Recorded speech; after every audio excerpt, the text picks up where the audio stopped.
Subscribe Tag TV YouTube channel and press the notification button.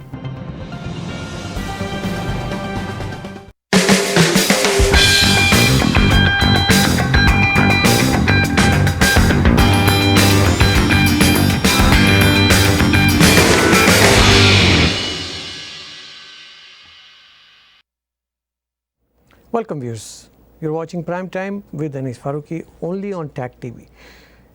یہ شو آپ دیکھتے ہیں پسند کرتے ہیں، اس کے لیے ہم آپ کا بہت بہت دھنیہ شکریہ نوازش. اور آپ شاید اس لیے بھی اس کو اتنا دیکھتے ہیں کہ ہم بات کو ایک مختلف زاویے سے بھی کرتے ہیں اور اس کے اوپر سچ کی تہ لگی ہوتی ہے، اور جو بہت مشکل کام ہے کسی میڈیا ہاؤس پہ بیٹھ کر سچ بات کرنا، لیکن ہم کرتے ہیں، ببانگ دہل کرتے ہیں، اور یہی وجہ ہے کہ آپ کا اور ہمارا پیار جڑا رہتا ہے. اسی طرح سے جڑے رہیے ٹیک ٹی وی کے ساتھ، پرائم ٹائم ود انیس فاروقی کے ساتھ، اور ہمارے جتنے بھی ٹاک شوز آتے ہیں تاکہ آپ وہ ہمارے انالیٹیکل ویوز کو دیکھ سکیں. ساتھ ساتھ ہمیں جوائن کیجئے ہمارے تمام سوشل میڈیا پلیٹ فارم پہ، کلک کریں اور سبسکرائب کریں. آج کا ڈفرینٹ ٹاپکس جیسے آپ دیکھ رہے ہیں کہ کرنٹ افیئرس کے جمع ہوتے جا رہے ہیں. ایک بڑا خطرناک صورتحال جمع ہو گئی، کراچی کے حوالے سے بات کریں گے. ویسے تو آج ہمارے کئی موضوعات ہیں، جس میں ایک بڑا امپورٹنٹ انڈیا چائنا سچویشن جو ڈیولپ ہوئی ہے وہ، اور اس کے علاوہ مائک پومپیو کا بھی کچھ بیان آیا ہے، چائنا کی طرف سے بھی کچھ پیش رفت ہے، ہندوستان کی طرف سے بھی کچھ بات چیت ہوئی ہے، اس پہ بات کریں گے. کچھ اکانومی کے مسائل ہیں، ان پہ بات کر لیں گے. پاکستان میں ایک خاتون سنتھیا ڈی ریچی ہے، ان کی کیا کہانی ہے، اس پہ کچھ آج بات کرتے ہیں. دیکھتے ہیں یو ایس الیکشن بھی آ رہے ہیں تو بات، لیکن ہم شروع کریں گے پاپا جانس کی بات بھی ضرور ہوگی. یاد رکھیے بہت سے لوگوں نے کہا پاپا جانس کیا ہے، اس کا ذرا ان کو بتائیں گے. آج طاہر اسلم گورا صاحب کو ویلکم کرتے ہیں. سر پاپا جانس کو بھی یاد رکھیے گا، آج بات کرنی ہے ہم نے. بہت بہت شکریہ سر. کراچی اس وقت ڈوبا ہوا ہے سر، ہماری معیشت بھی ڈوبی ہوئی ہے، ہماری اخلاق بھی ڈوبے ہوئے ہیں، اور ہمارے شہر بھی ڈوبے ہوئے ہیں. ہمارے جو بڑے بڑے جرنیل اور کرنل اور فوج اور بریگیڈیئر، ان لوگوں نے اور سیاستدانوں نے ملک کو بڑا لوٹا. لوگوں نے جزیرے خرید لیے اور شہروں کو جزیرہ بنا دیا، پانی میں ڈبو دیا. یہ جو کنڈیشن آپ دیکھ رہے ہیں، یہ ایک دو دن کا فسانہ نہیں ہے. یہ کیسے دیکھتے ہیں آپ اس کو؟ دیکھیے، کراچی کی صورتحال پہ میں غور کر رہا تھا کہ پہلے یہ ہوتا تھا کہ اگر کبھی اس طرح کی سیلاب کی صورت بنتی تھی تو غریب غربا کچی بستیوں والے متاثر ہوتے تھے. جی. اب وہ عمرہ جو ہیں وہ جلوس نکال رہے ہیں، ان کی کروڑوں روپے کی کوٹھیاں پانی کی زد میں آ گئی، ان کے گھروں کے فرنیچر بہہ رہے ہیں، بربادی ہو رہی ہے. تو میں یہ سوچنے لگا کہ جس ملک کی ایلیٹ کروڑوں روپے لگا کے اپنے گھروں کو تحفظ نہیں دے سکتی، تو اس ملک کی جو عام غریب آبادی ہے اس کا کیا حشر ہوگا؟ ایک ہی صف میں کھڑے ہو گئے محمود و ایاز، سارے کے سارے جو ہے نا وہ.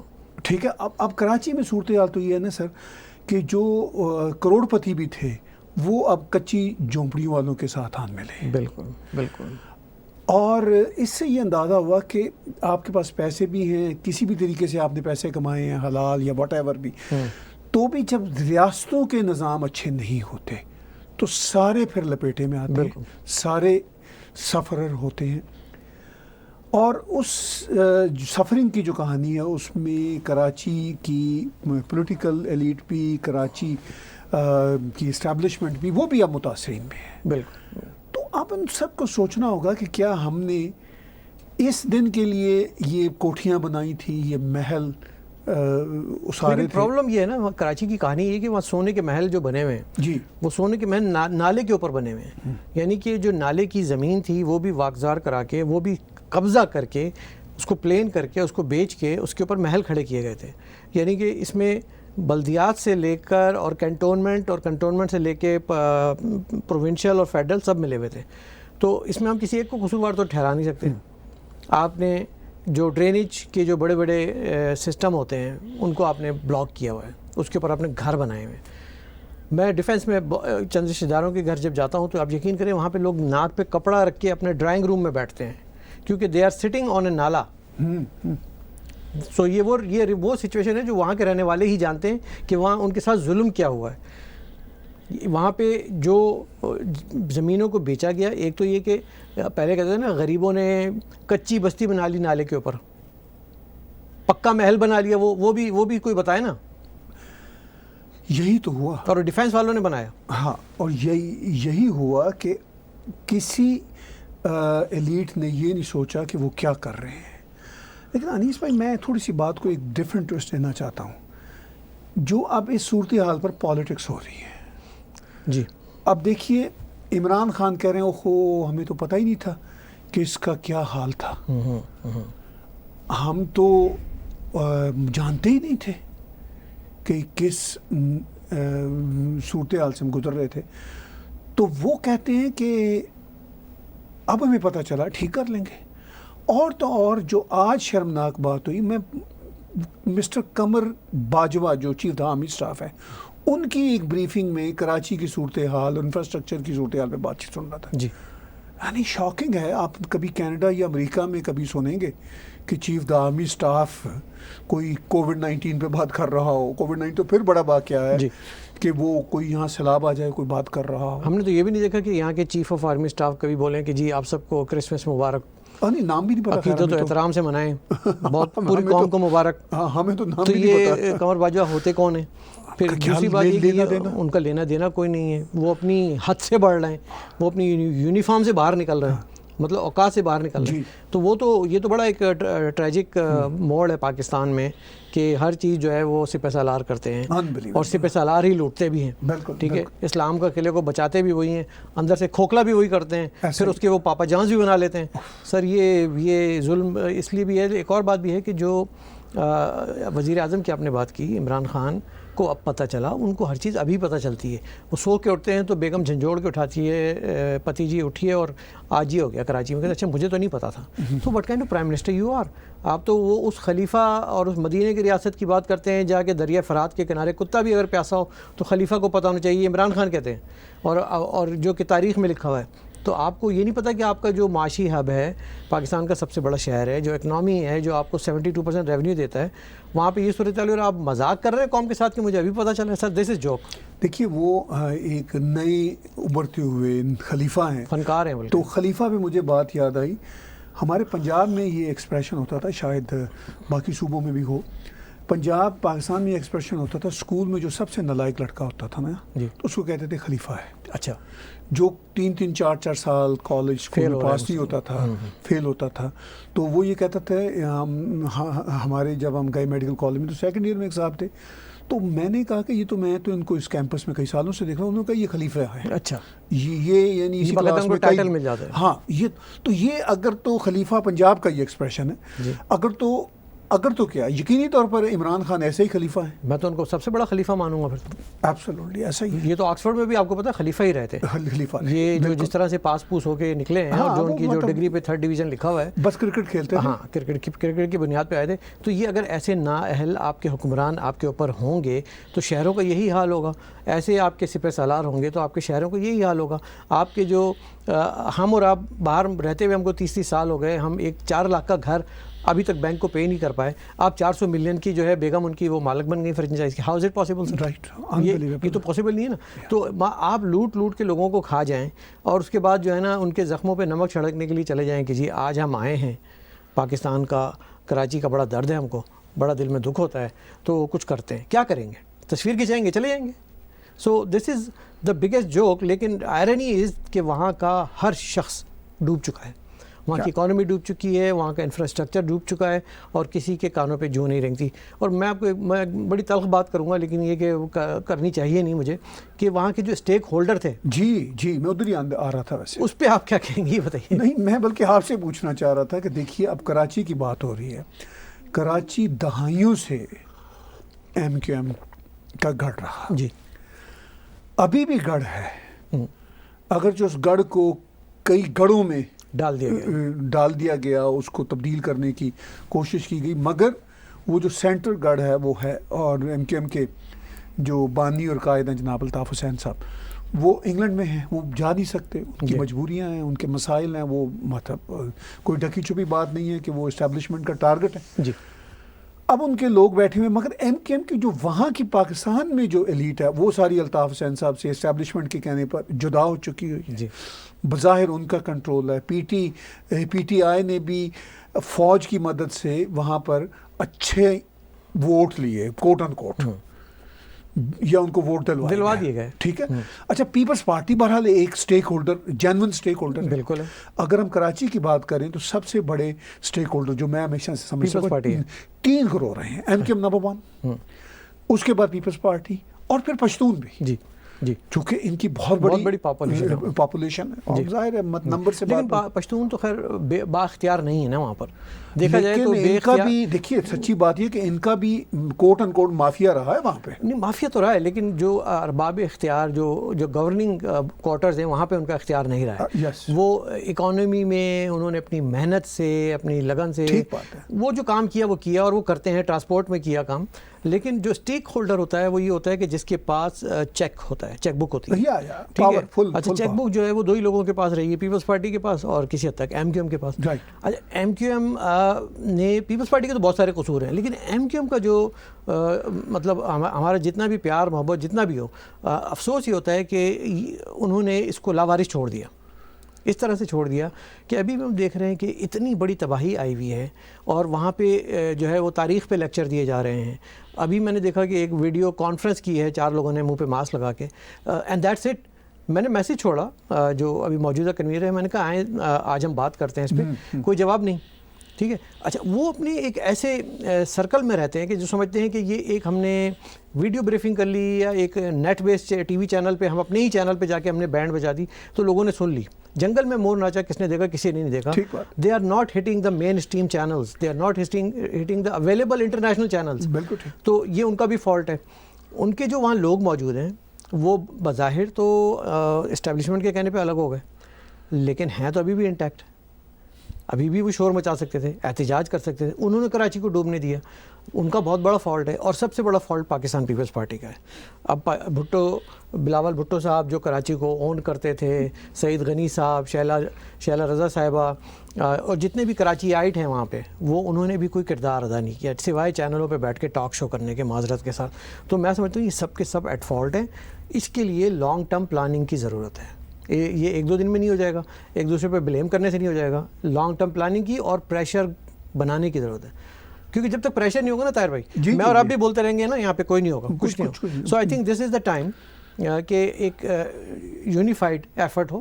اور سننے میں آ رہا ہے کہ اب شاید کراچی میں کوئی ایسی یونیفائڈ باڈی بنائی جائے گی, کوئی ایسا ایڈمنسٹریٹر لایا جائے گا جس کو پرائم منسٹر بھی اختیار دیں گے, پیسہ بھی دیں گے. کیونکہ ہوتا کیا ہے, پیسہ تو دیتے ہیں, وہ بلدیہ والے کھا جاتے ہیں پیپلز پارٹی کے, وہ کچھ ادھر سے ٹھیکیدار کھا جاتے ہیں, کچھ ایم کیو ایم کے لوگ کھا جاتے ہیں, لوگوں کو نہیں ملتا. وسیم اختر نے اور ان سے پہلے ان کے پیش رو جتنے بھی تھے, انہوں نے بہت مال بنایا, سب کچھ کھایا, اور اس کے بعد اب روتے ہیں بیٹھ کے, ڈرامے بازیاں کرتے ہیں. تو آئی تھنک ریالٹی کو ایکسیپٹ کرنا پڑے گا. نہیں بیٹر ریالٹی بھی ہے. اور اسٹیک ہولڈر اگر کراچی کی بات ہو تو ڈائریکٹ اور انٹریکٹ دونوں طریقے سے اسٹیبلشمنٹ خود ایک اسٹیک ہولڈر ہے, بہت بڑا اسٹیک ہولڈر ہے.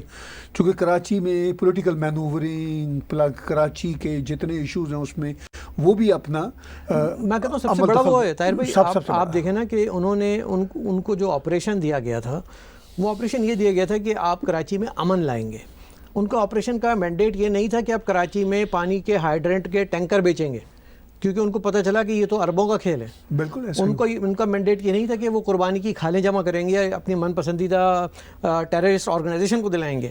ان کا وہ جو کراچی کے وسائل کو کھا رہے ہیں بیٹھ کے اس وقت رینجرز کے نام پہ, فوج کے نام پہ, یہ سب سے بڑے کور کمانڈر جو ہیں, سب سے بڑے جو ہے اس کو کہنا چاہیے کہ یہ وہ کرپٹ لوگ ہیں, یہ وہ سب سے ذمہ دار لوگ ہیں جنہوں نے اس شہر کو تباہ کیا. اب باجوہ صاحب ایک پریس کانفرنس میں کہہ دیتے ہیں جی وہ Karachi, you don't even know what about Karachi is, right. So this is unfortunate situation. ہمارے جو ملک کا المیہ یہی رہا ہے کہ ہم نے جو سیاستدانوں کو کرپٹ ظاہر کرنے کے چکر میں فوج نے ان کو ملک بدر کیا. اب اگر الطاف حسین صاحب آج ہوتے تو میرا نہیں خیال کہ یہ صورتحال اتنی خراب ہوتی, کیونکہ he knows how to handle, how to administer, how to control. اب وہ 24 گھنٹے جاگ کر بھی اس کو مانیٹر کر کے اس چیز کو فکس کراتے, لیکن نہیں ہو پا رہا کیونکہ وہاں پہ کوئی ایک سینٹرل کنٹرول سسٹم نہیں ہے جو کہ الطاف حسین صاحب نے پیدا کیا تھا. اسی طرح سے آپ دیکھیں کہ میں آپ کو بتاؤں آنے والے چند دنوں میں پنجاب کا بھی یہی حال ہونے والا ہے.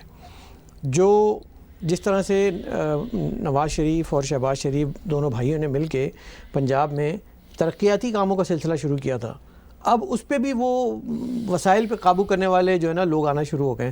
اور اب دیکھیں نواز شریف کو بے دخل کیا نہیں کیا, ایسا ہی ہے.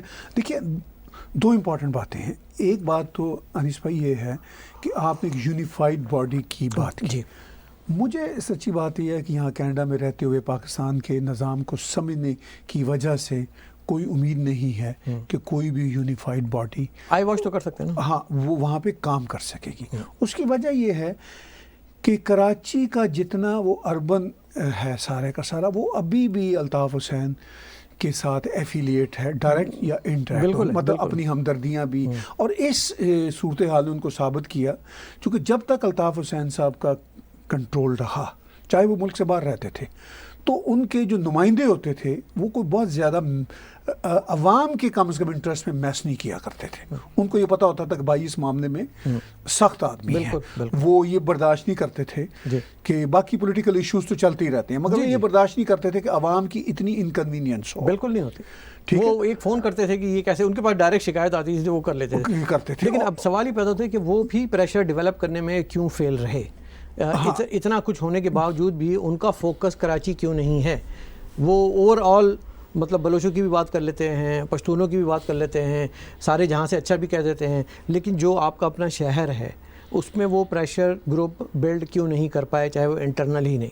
تو یہ بھی ایک طرح کی ایک پولیٹیکل حکمت عملی ہوتی ہے جو کہ سیاست دانوں کو, بڑے زیرک بڑے رہنماؤں کو اڈاپٹ کرنی پڑتی ہے کہ اگر مجھے موقع نہیں دیا جا رہا, مجھے سائڈ لائن کر دیا گیا ہے, تو میں اپنے پریشر گروپ کے ذریعے اس پہ کام کر سکوں. وہ نہیں ہو پایا. I think that is where ان کو اتنا کھلی چھوٹ مل گئی لوٹ مار کرنے کی دیگر لوگوں کو. نہیں وہ ٹھیک کہہ رہے ہیں, اس وجہ سے وہ آواز اب نہیں جیسے موجود نظر آتی ہمیں وہاں پہ. جی چونکہ اگر ایم کیو ایم لنڈن کے آفس کی طرف سے ایسی حکمت عملی اپنائی جاتی کہ اس طرح کے کرائسس میں لوگ ان کی طرف براہ راست دیکھتے. جی اب ایک تو لوگ دیکھ نہیں رہے, دوسرا یہ جو مرکزی ہے ان کی طرف سے کوئی اسٹریٹجی بھی نہیں عوام کو دی جا رہی, کوئی ایون حوصلہ دلاسا بھی نہیں دیا جا رہا. بالکل بالکل, یہ ایک بڑی امپورٹنٹ بات ہے. اور میں تو یہ کہتا ہوں کہ کچھ نہیں کرتے تو کم از کم ایک شیڈو پلان دے دیتے کہ دیکھیں ہم نے شہر کو مینیج کیا ہے, ہمیں معلوم ہے فالٹ لائن کہاں کہاں پر ہے, میں آپ کو ایک منصوبہ دے رہا ہوں. مطلب اس پہ گھنٹوں گھنٹوں اگر تقریر کرتے, لیکچر دیتے تو وہ زیادہ بہتر ہوتا, بجائے اس کے کہ ہم تاریخ کے اوراق پلٹیں ہیں اور دیگر موضوعات پہ جو ہے وہ لیکچر کا سیریز نمبر 1 2 3 4 دیں. اس وقت اس کی ضرورت نہیں تھی. ٹو بی آنیسٹ مجھے اچھا نہیں لگ رہا کہ میں تنقید کروں, کیونکہ میرے ایک محبت کا واسطہ ہے, ایک سلسلہ ہے. لیکن تنقید اس لیے یہ ضروری ہے کیونکہ ہم یہ محسوس کر رہے ہیں کہ یہ بھائی کا اس وقت جو ہے نا بہت امپورٹنٹ رول ہے, اس وقت بڑا امپورٹنٹ رول ہے, اور ان کو اپنے تمام جو ان کی رابطہ کمیٹی ہے جو بھی ہے ان کو ہدایت دینی چاہیے تھی کہ آپ کا فوکس اس وقت صرف اور صرف کراچی ہونا چاہیے. اس وقت صرف اور صرف آپ لوگوں کو بتائیں, ذہنوں میں ڈالیں کہ یہ شہر مینیج کیسے ہوا تھا, یہ اتنے سالوں تک ہم نے کیسے چلایا تھا, اتنا بڑا سیلاب آج تک کیوں نہیں آیا تھا, لیکن وہ نہیں ہو رہا. اور میں یہ سمجھتا ہوں کہ اگر آپ میری بات سن رہے ہیں الطاف بھائی, تو کوشش کیجئے کہ اس چیز کو مرکز بنا لیں اپنا, اس چیز کو فوکس بنا لیں اپنا, کہ کراچی شہر اس وقت ڈوب رہا ہے, یہ آپ کا شہر ہے, یہ میرا شہر ہے, یہاں یہ ہماری دھرتی ہے, یہ ہماری دھرتی ماں ہے, اس پہ اب آپ کا فوکس ہونا چاہیے. آنے والے 1 ہفتے 10 دن تک لگاتار آن ویڈیو کانفرنس کے ذریعے یا آڈیو میسیج کے ذریعے آپ ایک جامع پلان دیں کہ اس کو کیسے صحیح کیا جا سکتا ہے. میرا یہ خیال ہے کہ وہ کر سکتے ہیں. نہیں وہ ڈیفینیٹلی ابھی بھی اس پوزیشن میں ہیں, وہ کر سکتے ہیں. اور ان کی بات جب اس وقت کے کرائسس پہ جب لوگ سنیں گے تو لوگ کنیکٹ کریں گے. بہت سارے لوگ تو ان کے زمانے سے اپنے آپ کو ریلیٹ کرتے ہیں. جی تو لوگ کنیکٹ کریں گے, ڈائریکٹ کرتے ہیں, ریلیٹ یا ڈائریکٹ کرتے ہیں. لوگوں کو دھوکہ اتنا دیا گیا ہے نا, جو میڈیا کے ذریعے ایک media trial M Q M کا اور الطاف حسین کا کیا گیا ہے, وہ بہت زیادہ اتنا کیا گیا ہے کہ لوگوں کے ذہن میں ان کے اچھے کام تو یاد ہی نہیں رہے, ان کا وہ اچھا زمانہ بھول ہی گئے کہ وہ تو فار گرانٹیڈ لیا نا کہ ہمارے زمانے میں پانی آتا تھا, بجلی آتی تھی, ہمارے زمانے کو بھی ایسا سیلاب نہیں آتا تھا. لیکن اس کے پیچھے کتنا کام کیا ان لوگوں نے, وہ بتانے کی ضرورت ہے, اور وہ اس کو آج کیسے فکس کرنا ہے وہ بتانے کی ضرورت ہے. تو میں سمجھتا ہوں کہ ہو سکتا ہے ہماری کوئی آواز سن لے, چھوٹی سی آواز ہے, لندن میں کوئی سن لے.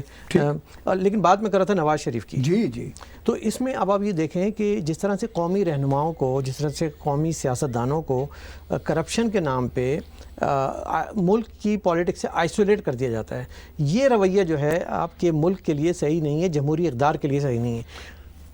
دیکھیے نواز شریف ہوں یا پاکستان کے کوئی بھی سیاستدان, آصف زرداری ہوں یا کوئی بھی, بہت ساری پارٹیز ہیں, بہت سارے لیڈرز ہیں, وہ سب کے سب کوئی دودھ کے دھلے ہوئے نہیں ہیں. اور ان پر میڈیا کے ذریعے اتنا ٹرائل سبھی پر رہا اور اسٹیبلشمنٹ کا رہا، صرف اپنے مسائل چھپانے کے لیے، اپنے پاپا جان چھپانے کے لیے کہا گیا کہ یہ گندے ہیں، سیاستدان گندے ہیں، دوسروں کے پاپا گندے ہیں. ہاں یہ غلط ہے. اور ہم بہت ہی کمال کے ہیں، ہم بڑے اچھے استری شدہ کپڑے پہننے والے، یونیفارم پہننے والے. مریم کے پاپا صحیح نہیں ہے لیکن ہمارا پاپا جان صحیح ہے. وہ ٹھیک ہے. اچھا یہ ایک سچویشن بنائے گی اور ظاہر میڈیا ان کے ہاتھ میں ہے، نیریٹو ان کے ہاتھ میں ہے، اس میں کافی حد تک کامیاب ہوئے. اب یہ جو اپنا بڑا ہی وہ so called honest prime minister اور اس کی ٹیم لائے ہیں، خلیفہ لائیں. ہاں آج سے تو میرے خلیفہ ہو گئے. خلیفہ میرے گرو ہیں سر، پنجاب والے خلیفہ، پنجاب کے اسکولوں والے خلیفہ. بالکل سر. ٹھیک ہے.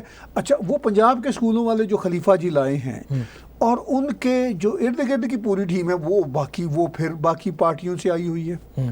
جی کوئی بھی آلموسٹ ریئرلی کوئی بھی نیا بندہ ہے. لوٹے لوگ تو آسمان سے نہیں اتریں گے نا. آف کورس اب شیخ رشید ہو گئے، شاہ محمود قریشی ہو گئے، یہ کون لوگ ہیں؟ بھارت میں فردوس اوان ہو گئی، یہ کون لوگ ہو گئے؟ بھارت میں بھی بی جے پی کی پہلی سرکار بننے سے پہلے مطلب جو مودی جی کی لیڈرشپ میں بنی، ایسے ہی لوگ ہوتے تھے. ابھی بھی مودی جی کو چیلنج بھارت میں بیوروکریسی میں رہتا ہوگا کرپٹ لوگوں کا. جی لوگ تو وہاں موجود ہیں. ٹھیک ہے. لیکن انہوں نے کافی صفایا کر دیا ان کی اپنی کور ٹیم میں. ایسا کچھ نہیں ہے چونکہ وہ بڑے کلیئر آدمی ہیں. لیکن پاکستان میں ایسا نہیں ہوا. تمام تر نئے پاکستان کے انصاف کے نعرے دعوے کرنے کے باوجود کچھ نہیں ہوا. تو اس ساری صورتحال میں اب ٹارگٹ کیا جا رہا ہے نواز شریف کو، زرداری کو. اچھا نواز شریف کو سب سے زیادہ ٹارگٹ اس لیے کیا جا رہا ہے کہ نواز شریف سب سے بڑے صوبے کے ایک پاپولر لیڈر ہیں. جی لیکن بات یہ ہے کہ پاپولیرٹی کے باوجود ہم نے دیکھ لیا پنجاب پاکستان آرمی کے خلاف نہیں گیا، اسٹیبلشمنٹ کے خلاف نہیں گیا. یہ بھی ایک ریالٹی ہے. ووٹ پڑیں گے تو نواز شریف کو ڈال دیں گے. ہاں جی ووٹ پڑیں گے تو وہ نواز شریف کو ڈال دیں گے. لیکن اگر کوئی موومنٹ کی آواز اٹھانے کی بات آئے گی تو وہ نہیں اٹھے گی چونکہ وہ ایک ہی پیج پہ ہے نا. اچھا لیکن وہ آپ بات کریں عوامی سطح کی. ہاں لیکن اگر آپ غور کریں کہ چونکہ نواز شریف عوام کے ووٹوں سے ہی بھاری اکثریت سے ہو کر آتے ہیں اور اس کے بعد وہ اور ان کے وزیر خزانہ اسحاق ڈار کویسچن کرتے ہیں ڈیفینس اسپینڈنگ پہ، تو مسئلہ یہیں سے شروع ہوا نا کہ جب فائنانس بجٹ تھا اس میں اسحاق ڈار نے کویسچن کر دیا کہ یہ کویسچن ہے، اس کا آڈٹ ہوگا. تو وہاں سے اسحاق ڈار غدار ہو گئے. ہاں ان کی زندگی جیرن اور ان کی زندگی جیرن، ان کو ملک چھوڑنا پڑا، وہ لندن میں چلے گئے. نواز شریف چونکہ ان کے وزیر اعظم تھے، انہوں نے کہا کہ جو یہ کہہ رہا ہے صحیح کہہ رہا ہے، یہ پاکستان کے حق میں ہے، یہ بات پاکستان کے مفاد میں ہے، یہ پاکستان کے فائدے میں ہے. انہوں نے کہا نہیں جی نہیں، یہ ہمارے فائدے میں نہیں ہے، باہر نکلو. ہاں پاکستان اسٹیبلشمنٹ کے نزدیک پاکستان کا فائدہ صرف ان کا فائدہ. اگر ان کا فائدہ نہیں ہے تو سارے غدار ہیں، کافر ہیں. بالکل. اور اگر ریاست مطلب وہ ریاست بھی ہے نا، اگر آپ ان کو کچھ بولیں گے تو آپ ریاست کو بول رہے ہوتے ہیں. ریاست ہی نہیں، اگر آپ پاپا جان بول رہے ہیں، اللہ میاں ہیں. ہاں اللہ میاں ہیں. میں کہتا ہوں بھگوان بھی وہی ہیں، اللہ میاں بھی وہی ہیں. اور اگر آپ ان کو کچھ بولیں گے، ان کی وردی پہ آپ دھبا لگائیں گے تو اس کا مطلب ہے کہ آپ نے ڈائریکٹ اللہ میاں کو کچھ بول دیا، نعوذ باللہ. اور آپ جو ہیں وہ گناہ گار ہو گئے. آپ جو ہے نا، آپ کو 72 میں سے ایک حور بھی نہیں ملے گی، یہ میں بتا دوں کنفرم ہے. ہاں نہیں حوروں کی تو خیر داستان چھوڑیں، وہ تو خیر ان کے ہی قبضے میں ہوتی ہیں. وہ تو کسی مطلب ساری حوریں بھی بولتی بھی انہی کے لیے. ہاں اب ہماری جتنی بھی حوریں تھیں، وینا ملک ہو گئی اور دوسری ہو گئی سنتھیا بھی آئی تھی خاتون، تو وہ سب بولتی بھی انہی کے لیے. اب مجھے سمجھ میں نہیں آتا یہ حوروں کو کیوں لے کر آتے ہیں بیچ میں. ایک تو انہوں نے ہمارے لیے آسمان میں کریٹ کی ہوئی 72 حوریں ذہن میں لے کے ہم گھومتے رہتے ہیں، یار جلدی سے مریں بس جائیں، 72 حوریں بس شروع. لیکن یہ جو سنتھیا ریچی کے نام پہ ایک ہماری وہ جو ہوتی ہے نا گوری مینٹالٹی، او گوری آ گئی، گوری آ گئی، گوری سے ہم بڑا ڈرتے ہیں. ہاں جی وہ تو اب چکر یہ ہوا ہے کہ آپ نے ذکر کر ہی دیا. انٹرسٹنگلی میں نے شاید آپ ہی کے شو میں یہاں کئی مہینے پہلے کہا تھا، میں نے یہ کہا تھا کہ سنتھیا ریچی نے رحمان ملک صاحب سے جو کیا ہے نا میس، اس کو مہنگا پڑے گا، بہت مہنگا پڑے گا. کیونکہ رحمان ملک صاحب بہت جہاں دیدہ پالیٹیشین ہے اور اسٹیبلشمنٹ چاہے کسی بھی زمانے کی آئے وہ اس کے ساتھی ہیں. لیکن ایک اور بات، انٹیریئر منسٹر رہے ہیں. ایک اور بات بھی، بڑے پیارے آدمی ہیں رحمان، میرے بڑے اچھے دوست، بہت اچھے دوست ہیں میرے، اور میرا ان سے ایک محبت کا تعلق ہے. وہ اتنے منجھے ہوئے سیاست دان ہیں، کوئی شک والی بات وہ نہیں. ایسی بلنڈر، ایسی غلطی ایسی گھٹیا حرکت کرنے کا سوچ بھی نہیں سکتے. وہ تو خیر ان کی تو ان کو ضرورت ہی نہیں ہے. اب یہ وہی مثال ہو گئی کہ بل کلنٹن پہ مونیکا لیونسکی جو ہے وہ کچھ بھی الزام لگا دے. ہاں تو چلے وہ تو ثابت ہو گیا وہ ثابت ہوا کسی حد تک, لیکن یہ ہوتا کیا ہے کہ بڑے لوگوں پہ چھوٹے لوگ الزام لگاتے ہیں تاکہ ان کی بھی مشہوری ہو, کمپنی کی بھی مشہوری ہو. لیکن ریمان ملک معاملہ رہا نا, انہوں نے جب یہ کام کیا, اور ظاہر ایسا ہی لگتا ہے کہ یہ اسٹیبلشمنٹ کے کچھ روگ ایلیمنٹس کے ایما پر کیا. بالکل کیا, فرینکلی بالکل. اس لیے کہ وہ آئی ایس پی آر کے ساتھ کام کرتی تھی, صاف کہتی تھی کہ ان کا پروجیکٹ کر رہی ہوں. تو آئی ایس پی آر کیا ہے؟ پاکستان کی فوج کا بالکل مطلب ادارہ ہے. لیکن پاکستانی فوج کے اندر بہت سارے گروہ ہیں, ایسا نہیں ہے کہ وہ بڑی کوئی یونیفائڈ فورس ہے. بالکل بالکل. اور اس فوج کے اندر اگر رحمان ملک صاحب کے ہر زمانے میں تعلقات نہ ہو تو پھر رحمان ملک صاحب تو رحمان ملک صاحب نہ ہوں, وہ نہ رحمان ملک رہیں گے نہ شیخ رشید رہے گا. چونکہ یہ تو بڑے جہاندیدہ لوگ ہیں اور اسٹیبلشمنٹ ان کے گرد گھومتی ہے, یہ ان کے گرد گھومتے ہیں. بالکل. یہ تو ایسا ایک آربٹ ہے. ہاں وہ ایک دوسرے کے گرد گھومتے ہیں. اور میں نے جب یہ واقعہ ہوا تھا میں نے کہہ دیا تھا کہ اب اس کا کردار ختم ہو گیا. ہاں, سنتھیا ڈیریچی نے رحمان ملک صاحب سے پنگا لے کے اچھا نہیں کیا, اینڈ شی از ڈن. نہیں, اور میرے تو میں شو کسی دن نکال دوں گا ٹیگ ٹی وی پہ, ایٹ لیسٹ میں نے 2 سے 3 دفعہ کہا ہوا ہے کہ رحمان ملک صاحب کے ساتھ میس کرنے کے بعد شی از ڈن. کیونکہ مجھے یہ بات فوری طور پر سمجھ آ گئی تھی کہ یہ اگر کسی ریٹائرڈ فوجی جنرل کے خلاف بھی کر دیتی تو کوئی ایشو نہیں ہوتا. ٹھیک ہے, ایون نواز شریف کے خلاف بھی کرتی تو کچھ نہیں ہونا تھا. رحمان ملک جو ہیں وہ کچھ اور چیز ہے, بہت بڑے اسٹیک ہولڈر ہیں, وہ ہر دور میں رہے. ٹھیک ہے, اور وہ ایک اچھے کامیاب پولیٹیشین کی نشانی ہے سر. میں کسی دن نکال کے وہ کلپ چلاؤں گا, یہ 2-3 مہینے پہلے. اب میں ایک پروگرام کروں گا رحمان ملک صاحب کے ساتھ. رحمان ملک صاحب ڈیو ہو گئے تو اب آپ آئیے گا. ٹھیک ہے, تو مطلب دیکھیے سنتھیا نے خود تو خیر اس کی کوئی حیثیت نہیں ہے کہ وہ کسی کے ساتھ زیادتی کرے یا نہ کرے. فرینکلی شی از نو بڈی.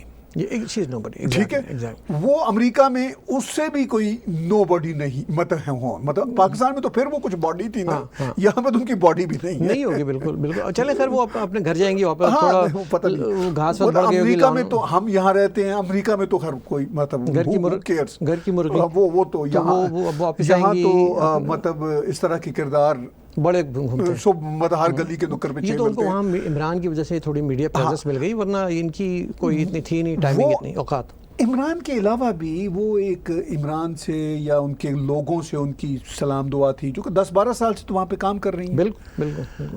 اور وہاں تو مجھے چاہیے تھا کہ ان کو چائنا کے بارڈر پہ بھیج دیتے. مجھے سنتھیا سے کوئی گلا شکوہ یا ان کے اوپر میری کرٹیسزم بھی نہیں ہے, فرینکلی میں آپ کو بتاؤں. وہ اس لیے کہ دیکھیں شی ڈز ناٹ میٹر. ہاں, وہ تو ایک اپنی زندگی کی کوئی ایکسپلوریشن کے لیے نکلی تھی کہ بھئی وہاں تو کچھ سنتا نہیں, تو وہاں گئی. انہوں نے امریکن ایمبیسی کا بھی ذکر کیا تھا جب الزامات لگائے تھے نا, تو امریکن ایمبیسی نے بھی کوئی آن دا ریکڈ کوئی بات نہیں کی. میرا خیال ہے انہوں نے اپنی جان چھڑانے کی کوشش کی ہوگی. پھر پاکستان میں یہ بھی ایک امپریشن بنا کہ شاید ان کا امریکہ کی انٹیلیجنس اداروں سے کوئی واسطہ ہو, جس کا مجھے بہت چانس کم نظر آتا ہے. اچھا, وہ ایک واسطہ تو صاف تھا کہ آئی ایس پی آر کے پروجیکٹس پہ کام کرتی تھی, جس کی تصدیق آئی ایس پی آر بھی کرتا تھا, اور ان کو تنخواہ ملتی تھی. آئی ایس پی آر بھی اس کی تصدیق کرتا تھا, اور خود بھی کرتی. تو اس کا مطلب ہے کہ ان کا جو ان کی سیلری تھی وہ آئی ایس پی آر سے تھی, یعنی پاکستان فوج کے ادارے سے تھی. ایسے پاکستان کی تاریخ میں بڑے ٹیشو پیپر آتے ہیں اور وہ چلے جاتے ہیں, ان کو ردی کی ٹوکری میں ہی جانا ہوتا ہے. پھر ان کا یہ تو پاکستانی فوج چونکہ سیاستدانوں کی کردار کشی کے لیے کچھ نہ کچھ کرتی استعمال کرتی ہے. یہ میرا خیال ہے رحمان ملک صاحب کے خلاف جو استعمال ہوئی یہ کسی اسٹوپڈ سے بندے نے کیا. ایگزیکٹلی. یہ جانے بغیر کہ رحمان ملک صاحب پاکستان آرمی یا پاکستانی اسٹیبلشمنٹ کے کتنے ایک بڑے اسٹیک ہولڈر ہیں خود. بالکل فرینکلی میرے خیال میں وہ مسٹیک ہو گئی. ہاں, وہ کافی بڑی بلکہ میں کہتا ہوں غلطی سے مسٹیک ہو گئی. تو اس میں لیکن میں یہ کہتا کہ ان کو اگر ہم چائنا بھیج دیتے تو یہ انڈیا اور چائنا کی لڑائی بھی رکوا سکتی تھی. یہ انڈیا اور چائنا کے میرا خیال ہے کہ یہ کہیں نظر ہی نہ آتی. تو کہ چین کو بھی چین کے پاس ایسے بہت سارے کریکٹر ہیں. لیکن ابھی میں نیوز دیکھ رہا تھا تقریباً 3-4 کے قریب جو ہے انڈیا نے اٹیمپٹ جو ہیں ان کی جو ہے وہ ڈسٹرائے کی ہیں انڈیا چائنا کی, اور بڑے جیسے کہتے ہیں نا لیڈنگ ایج پہ وہ اس وقت کھیل رہا ہے, بلکہ فرنٹ فٹ پہ جا کے انڈیا کھیل رہا ہے بہت. تو اور میں یہ دیکھ رہا ہوں کہ اب چائنا کو تھوڑا سا وقت ڈال دیا انہوں نے. چائنا دیکھیے اس پر بڑی رف لینگویج بھی استعمال کر رہا ہے چونکہ اس کی فرسٹریشن ہے. چائنا کا خیال تھا کہ شاید بھارت اتنا ریئیکٹ نہیں کرے گا. اچھا. لیکن وہ جو ایسٹ لداخ کا واقعہ ہوا نا قریب 2 مہینے پہلے 1.5 مہینے 20 جس میں لوگ شہید ہوتے ہیں, اس کے بعد بھارت نے ڈیسیجنز لیے کہ بھائی انف از انف. بالکل. اور سب سے جو عظیم ڈیسیجن تھا وہ تھا یہ ایپس کو بند کرنے کا. بالکل. چونکہ دنیا میں جو سب سے اکانومی ہے بہت بڑی, مطلب سب سے بڑی جو ہوتی ہے نا شکنجہ, جو سب سے بڑا شکنجہ ہوتا ہے وہ آپ کے بزنس انٹرسٹ ہوتے ہیں. بالکل ہوتا ہے. وہ انہوں نے وہاں پہ ان کو ٹیپ کیا. امریکہ نے بھی اس راستے کو فالو کیا. بالکل. پھر دیکھیے امریکہ, انڈیا, ایون آسٹریلیا, جاپان, ان کا کوآڈ کا سلسلہ تو پرانا چل ہی رہا تھا, لیکن ریسنٹلی بلکہ آج ہی مائک پومپیو نے کہا کہ ہمارے الائز, انہوں نے ورڈ کہا, ہمارے الائز انڈیا کے ساتھ جس طرح کی حرکتیں چین کر رہا ہے یہ ان ایکسیپٹیبل. اس میں کینیڈا بھی شامل ہے, آپ کو پتہ ہے؟ ہاں, کینیڈا بھی شامل ہے. چونکہ کینیڈا سب ایک پیج پہ ہیں, سب ایک پیج. ہم انڈیا کے ساتھ کھڑے ہیں. Of course. دوسرا یہ معاملہ ہے کہ یہ جو الیکشن آ رہے ہیں اس میں ایف بی آئی اور سی آئی اے اور امریکہ کے تمام ادارے تحقیقات کر رہے ہیں کہ چائنیز اسٹوڈنٹس کون سے چین کی حکومت کے لیے کام کر رہے ہیں وہاں بیٹھ کے, وہاں اس لیے ان کے ویزے ٹائٹ کیے جا رہے ہیں, ان کو ڈپورٹ کیا جا رہا ہے. ایک کانسولیٹ خانہ بھی انہوں نے یہی اسپائن پہ, ایسپیناج پہ بند کیا تھا, جس کے غصے میں چین نے امریکہ کا کانسولیٹ ایک اپنے شہر میں بند کیا. لیکن امریکہ کا پریشر بڑھتا چلا جا رہا ہے, یورپ کا بھی پریشر بڑھتا چلا جا رہا ہے. ایون چیک ریپبلک کے ایک سینیٹر نے جو کل ہی دورہ کیا ہے ویتنام کا, جو چین کو پسند نہیں آیا, چین کے وزیر خارجہ نے رف اور روگ لینگویج یوز کی, اس پر ان کو شٹ اپ کال دی. یورپ کے جرمنی کے فارن منسٹر نے بھی شٹ اپ کال دی. لیکن آپ یہ کامیابی دیکھیں طاہر بھائی جی, کہ ایک گولی چلائے بغیر انڈیا نے کس طریقے سے گھیر گھار کے ہر فرنٹ پہ اس کو شکست دی ہے, اور یہ ہوتی ہے ڈپلومیٹک کامیابی. ڈپلومیٹک بھی ہے اور ساتھ مسلس بھی دکھا رہے ہیں. مسلس بھی دکھایا. دیکھیے ایشو یہ ہے کہ ساتھ ہی جب یہ مسئلہ ایسٹ لداخ کا ہوا تھا, ساؤتھ چائنا سی میں امریکنس, انڈین, جاپنیز, آسٹریلین, ان سب کی جوائنٹ مشقیں شروع ہو گئی تھی. ٹھیک ہے. چونکہ south China sea is very important, اگر وہ بند ہو جائے تو چین کہیں جا نہیں سکتا. ٹھیک ہے. تو وہاں پہ ان کی جوائنٹ ایکسرسائزز شروع ہو گئی تھی.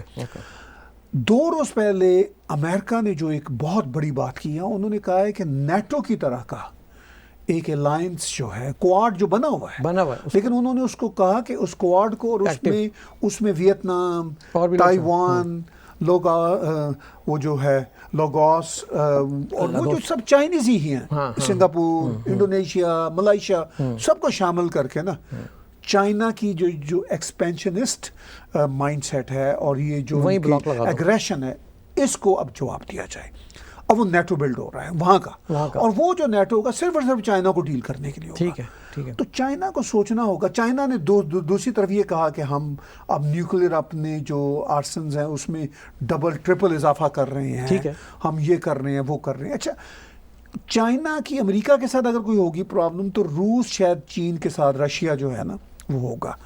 لیکن انڈیا کے ساتھ جو ایشوز میں رشیا انڈیا کے خلاف نہیں جائے گا, چونکہ انڈیا کا بہت سارا جو اسلحہ ہے وہ رشیا سے خریدا ہوا ہے. جی, اور ان کے پرانے تعلقات ہیں. نمبر 1 اسلحہ ان سے خریدا ہوا ہے. دوسرا تعلقات پرانے ہیں. تیسرا رشیا اور انڈیا کے کوئی برے تعلقات کا چانس ہی نہیں ہے, کوئی کانفلکٹ نہیں ہے ان کا. ٹھیک ہے. امریکہ کے معاملے میں تو شاید وہ کر رہے ہیں کہ میں کل ہی Russian T V R T کو واچ کر رہا تھا, وہاں امریکہ کے خلاف اور چین کے حق میں فل پروپیگنڈا چل رہا تھا. تو وہ ان کے ایک ہے, نیریٹو ہے ان کا چائنا کا, وہ اس لیول پہ تو ٹھیک ہے. لیکن انڈیا کے معاملے میں آر ٹی ہو, رشین ٹی وی ہو, رشین سرکار ہو, ولادیمیر ہو سکتا ہے وہ نیوٹرل ہو جائے, پیوتن ہو, ہاں ہو سکتا ہے بولے یہ والی بال ہی نہیں کھیلنی ہم نے. نہیں, لیکن اس میں وہ چائنا کو ان کو میسج دینا پڑے گا, رشیا کو, کہ بھائی یہ ہمارا الائے ہے. اوپنلی اگر نہ بھی وہ کہیں, انٹرنلی وہ کہہ دیں انڈیا.